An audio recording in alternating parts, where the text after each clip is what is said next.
Hello my friends, my name's Gene Arnold, and thanks so much for tuning in to another episode of Regular Guy Mountain Biking. So for the folks that have been following the channel for a while, you already know that I've been doing some work with Suntour.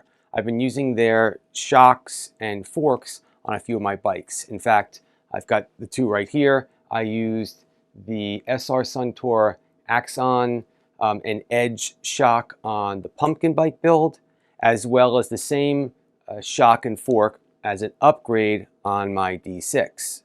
And if you'd like to learn more about those builds and how everything worked out, I'll have a link above me so you can click on it and drill into some more of the details. Now in this video, what I'd like to show you is how easy it is to work on these forks. I'm going to show you how you can change the travel on the Axon fork, as well as how easy it is to change the volume spacers. Now I've already created the video on how easy it is to change the volume spacers in the Edge shock. And again, above my head is a link to that video. Now in this video, I'm going to show you how easy it is to work on the Axon fork.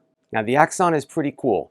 You can adjust the travel of it by inserting different spacers. And like most forks on the market nowadays, you can also install volume spacers to adjust the feel of the ride.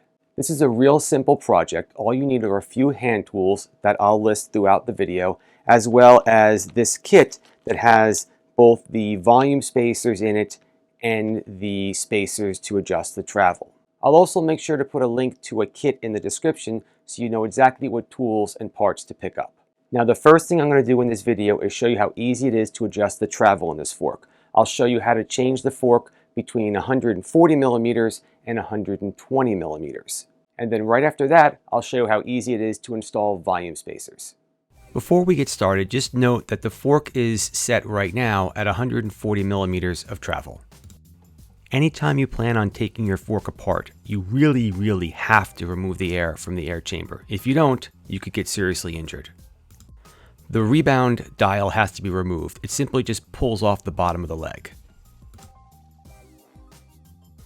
Next, grab yourself maybe a pick or a pair of tweezers and remove the small black O-ring on the bottom of that same leg. To remove the bottom bolt that was exposed, just grab yourself a 10 millimeter wrench and gently twist that off.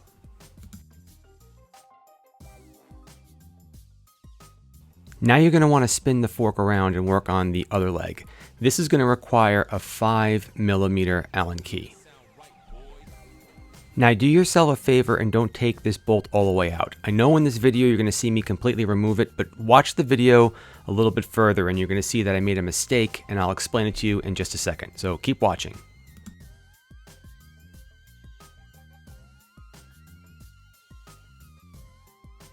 Okay, now it's time for the mistake.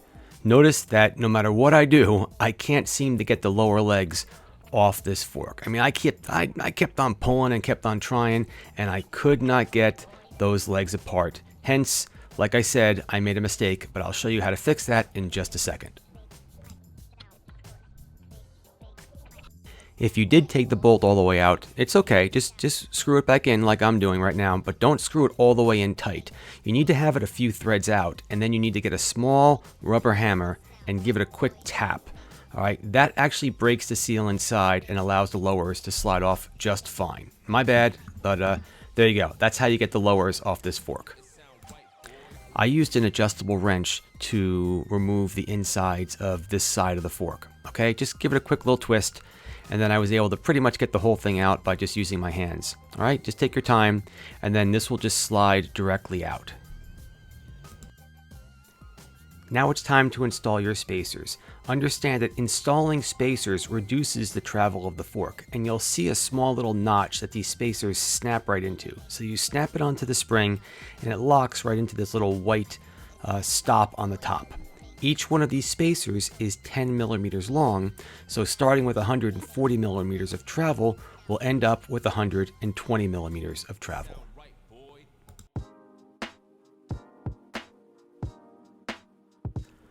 Before reinstalling this back into the fork leg, I just applied a little bit of bike grease.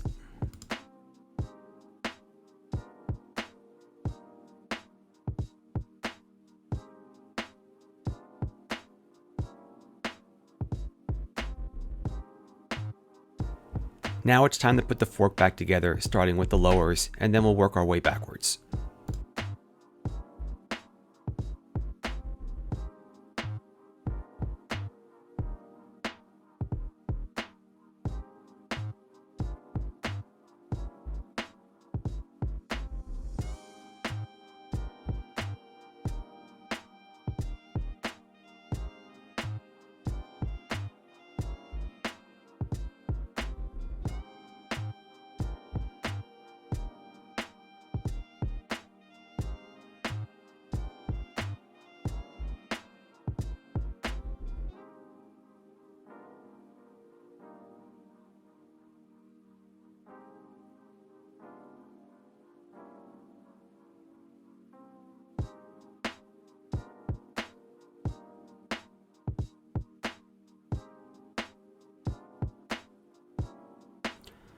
Now with the fork all put together, I'm just going to fill it up with a little bit of air so I can take a measurement. And you'll see that the fork is now at 120 millimeters of travel. Next, I want to show you how easy it is to put a volume spacer in this fork. And just like before, you have to make sure you take all the air out of the fork first. To put a volume spacer in, you have to remove this top cap. This requires a 27 millimeter socket or an adjustable wrench like I'm using. The socket would have been the better choice, but you need a tapered socket to have it fit inside here. I didn't have one, so I used an adjustable wrench.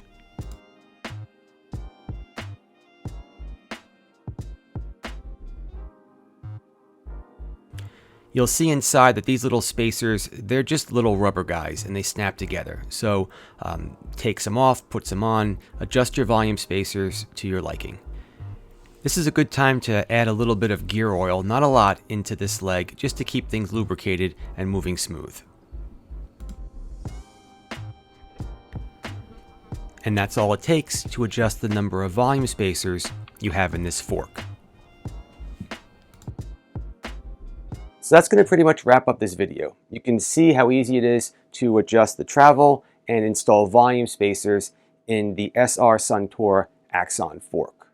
If you do have any questions, just put those down in the comments below and I'll do the best I can to get back to them all.